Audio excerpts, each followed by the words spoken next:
welcome back to Pleasure Principles, where we delve into the depths of human experiences from the ecstasy of love to the quiet joy of self discovery. I'm your host, Avik, and today we have a truly unique guest, Kim Aronson. So, welcome to the show, Kim. Thank you so much. Thanks for having me. Lovely, lovely. So, Kim, before we start our conversation, I'd quickly love to introduce you to all of our listeners. Dear listeners, Kim is a visionary who's not only navigating the modern world with the grace and the intuition, but also pioneering the future of writing with the help of AI. So, Kim Denman, living in the US, has published an impressive 20 self help workbooks in his Wisdom Manual series, and a testament to his dedication to the personal growth and his innovative approach to the authorship. But there's more to Kim than meets the eye.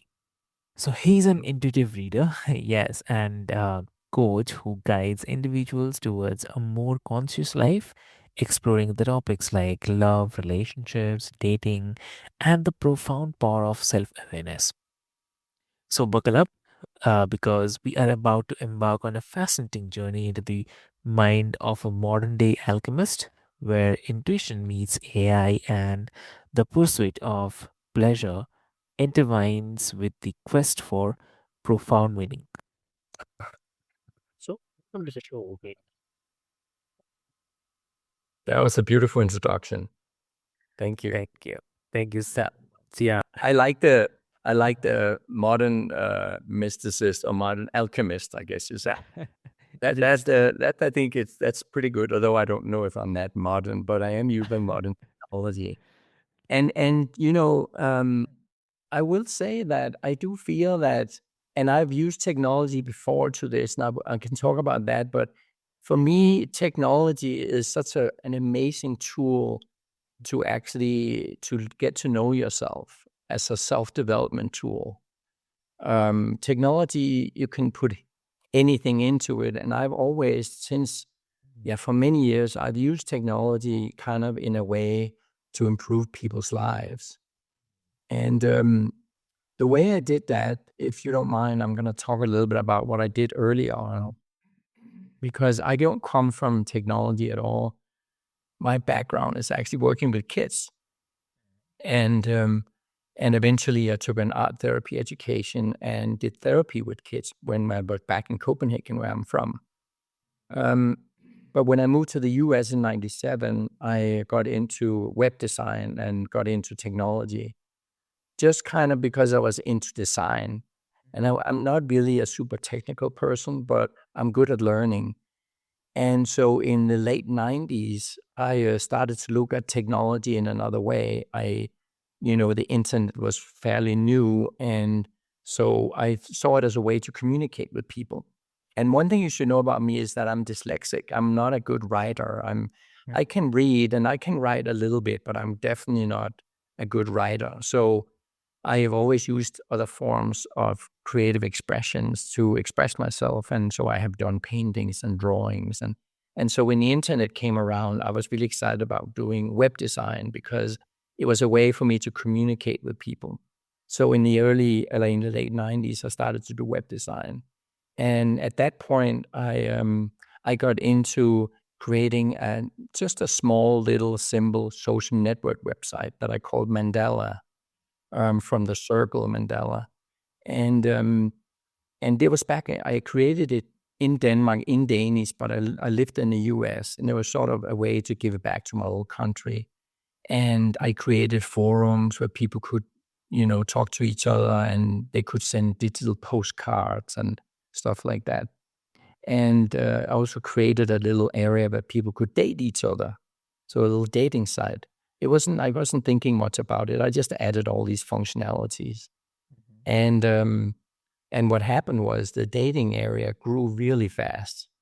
And this was 99. And so I eventually separated out the dating site for the rest of the social network website. And in that way, I started to run a dating site. And that grew over the next many years. It grew to become really big. And eventually, I also started a few dating sites in the US. So that's kind of how I got into technology. And I really enjoyed that very much. And so, about the books, did you have a question before I go on? No, no. So yeah, you please continue. Yeah, okay. Yeah, yeah. Okay. Yeah, just interrupt me if I talk too much. But yeah, so Sure, sure, sure. yeah, so when I was actually in India, when I sort of discovered AI wasn't really, there was something I wasn't really aware of it, but this was the end of 2022, and I was sitting in India, and for some reason I was having to do some writing, and I just ended up on a website that talked about AI. So I went to ChatGTP, and um, Mhm. and I just typed in a little bit of what I wanted to write, and I was amazed about what came out in the other end. And and so when I came back to the US, I started to kind of think about how I could use AI. And at the same time, I was teaching a class. I'm an intuitive reader, and I was teaching a class online about intuitive reading for a group of young women. And there was a 6-week class. And after each class, they asked if I could just maybe write something about the exercises we did in the class. So they had something to go back to. And so I thought maybe I'll do a little PDF file with AI. And so I just created a little 10-page PDF after each class that I sent to the participants. I put graphics in there and I made it look nice, and it was really fun. And so after the my class ended, I thought, maybe I can do more than 10 pages on a PDF. So that's when I really got into it, and I started to learn about prompting and writing with AI. And I went deep into the research of how it's done and what people are doing out there and what AI models are best for writing and stuff like that. So I spent a couple of months doing a lot of research about writing and expressing yourself using AI, and ended up using Claude 3.5 most of it. And I use a website called Novel Crafter, and that's how I started to create my books. And yeah, I can talk about the content of my books. So if you have any questions. Perfect, perfect. That's really, really lovely. And um, so like as an intuitive reader, you connect with the people on a deep soul level. So how does your intuition uh, guide your intersections? I mean, interactions with the clients. Like, how do you integrate this wisdom into your coaching sessions? Yeah, so that's a whole different thing. So when I moved to Berkeley, California in 1999, and back then I was still doing web stuff. Okay. But I also saw a sign outside on the street one day that said psychic classes about psychic, and I was curious about it. I knew I had a good intuition, and I'll get back to that. But I was curious about what this psychic class was about, so I took a class there, and I ended up actually signing up for a group, a smaller group. There's a woman in Berkeley called Phyllis Pay, who I've been teaching for many years, intuitive readings. So I signed up for her class and actually ended up being in that class for 13 years. Mm. So I've been trained really well in doing these intuitive readings. And and throughout my 13 years in her class, I learned very many tools of doing intuitive and psychic readings, and I use it. I use it a lot with myself too, and I can go into details about how that works. But it is what I do with my clients too. So I tune into them, and I just kind of I get a sense of where they're at. I usually have my eyes closed, and I do it on Zoom on person, and then I talk about their lives, and if they have any questions, I answer their questions. Yeah. Okay. Do you want me to talk about details about doing right readings, or what are you curious about? So basically, like, if we can share a specific example, Mhm. that will be great. Yeah. Mhm. So this methods I'm using is not it's not an unknown thing. If you read about people doing intuitive or psychic readings, a lot of people are using these tools. But basically, the first of all, when you are a reader, you protect yourself. So we put something up in front of our aura. I use a rose just to not be too impacted by the person I'm sitting across, their energy. So I keep my energy clean. I also use colors. So what I do is I tune into people and their energy, and that turns into a color I see, and that's the vibration of whatever that person I'm sitting in front has.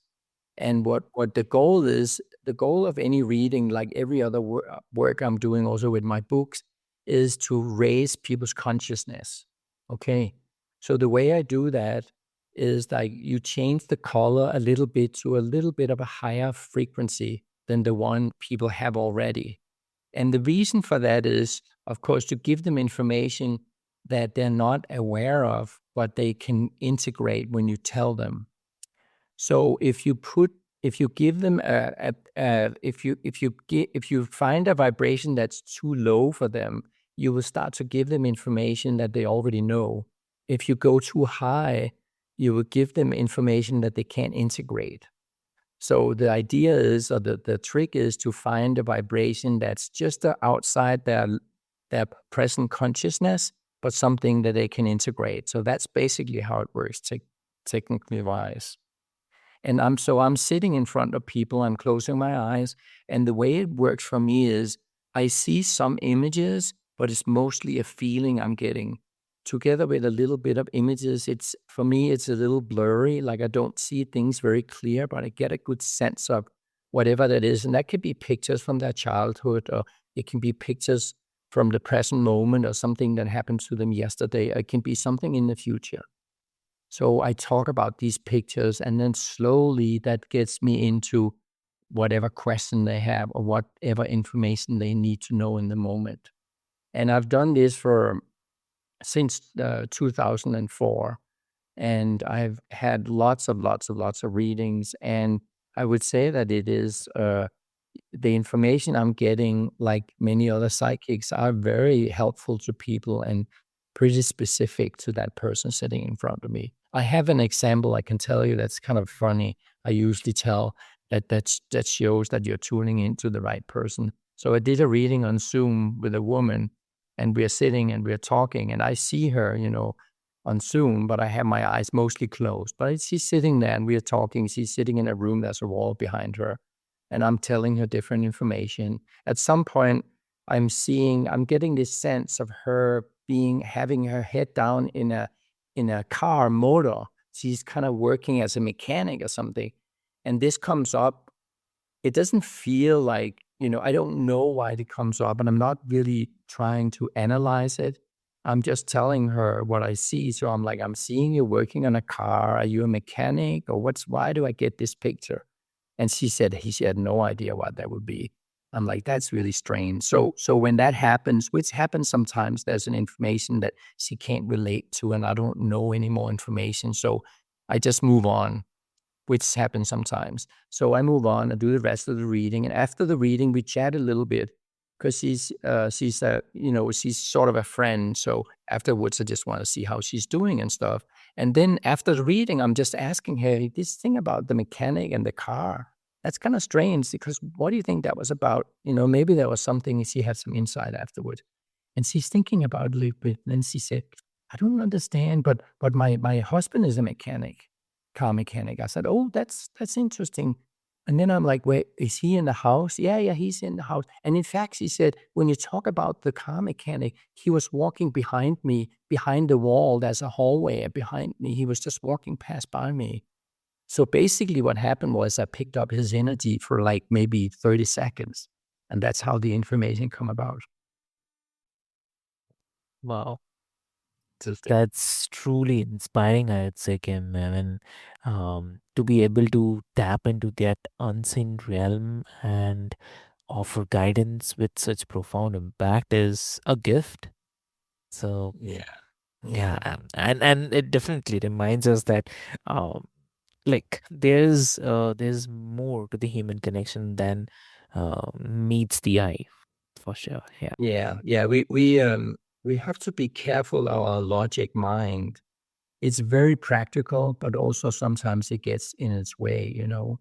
And that is, I would say, when people ask me, because I teach also about intuitive reading and I try to explain people how they can do it for themselves, because everybody has some level of intuition that they can use in their daily life. And usually when people ask me how they can learn to be an intuitive reader or use their intuition better, basically, I said half the work is trust, Mm.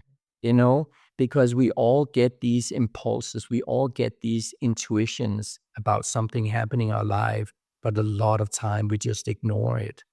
So, actually, if you want to be really good at this, half of the work is just to trust what it is you're feeling.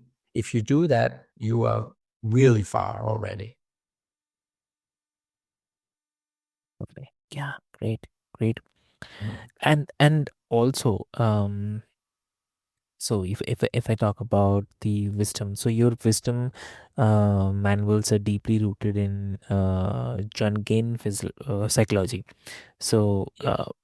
how do you translate the complex psychological concepts into the practical, actionable steps that people can easily integrate into their daily lives? So I just when I decided I was gonna, I wanted to start see if I could write something. I knew that the subject would be how do I help people be more conscious, because that's basically all I do, and I'm very passionate about that. And so I looked at many different models to use. How could I write a book that would be easy to understand, but also something that makes sense? And I ended up using Jung's model of the individuation process. And he has, inside that, he has different concepts. And some of them I think most people know, like the shadow or um, con- uh, um, or the female and the male. And so he has like, I don't know, he has like 14 or 15 different concepts. Synchronicity is one of them. So for my books, I chose 9 of them. And so what I did, this is in a simple way of explaining it. So I thought about how do I help people the best?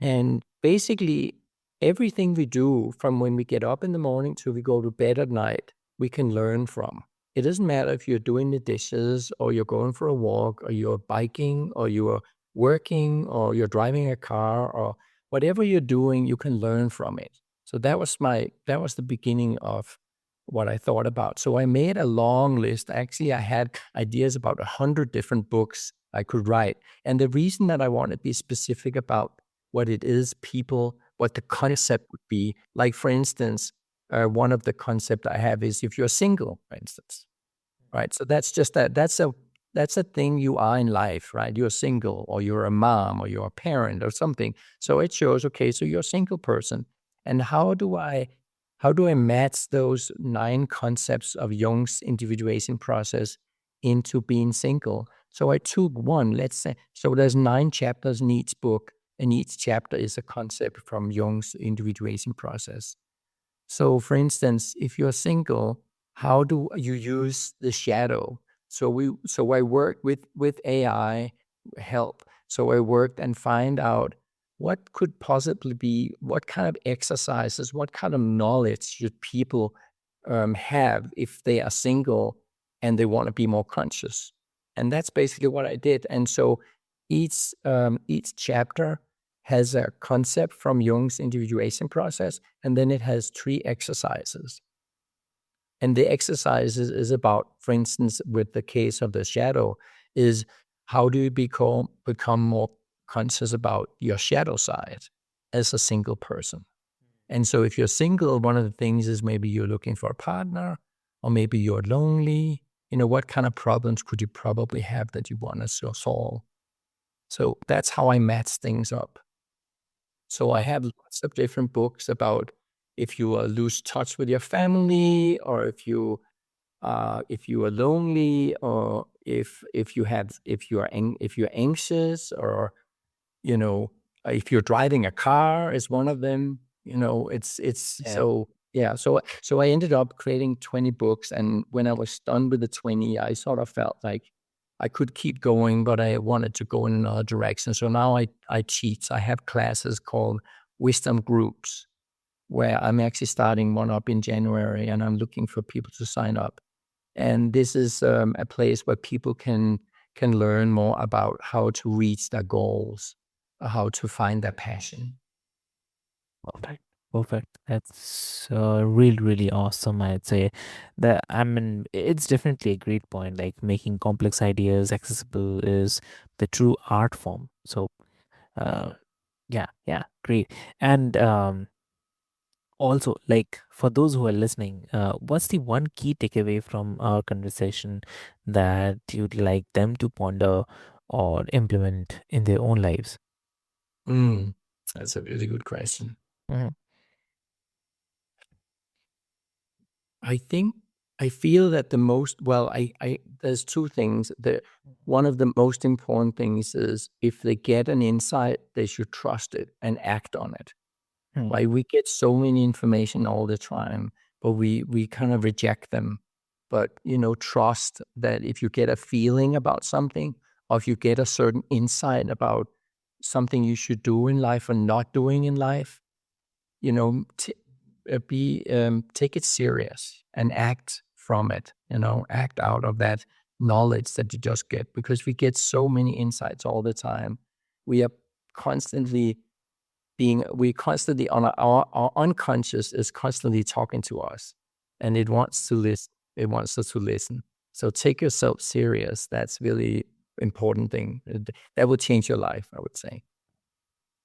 Perfect. And Perfect. and I would say the other thing is if you can be aware, awareness is really important, right? So you can be aware, notice everything that happened in your life, especially things that has some kind of feeling of synchronicity. That's a really good pointer. Exactly. Perfect. Lovely. Great. That's a powerful message, Kim. So thank you so much for sharing your wisdom and inspiring us to live more consciously and authentically. So Well, thank you so much for having me. I really appreciate it. And lovely. I miss India a lot. I'll come back. Yeah, anytime, for sure. Thank And you. so dear listeners, like there you have it, a captivating conversation with the insightful and innovative Kim Aronson. So I hope that this episode has ignited your curiosity, sparked your intuition, and inspired you to explore the boundless possibilities within yourself. So remember that the journey of self-discovery is a lifelong adventure, and the key lies within. So with this, thank you so much.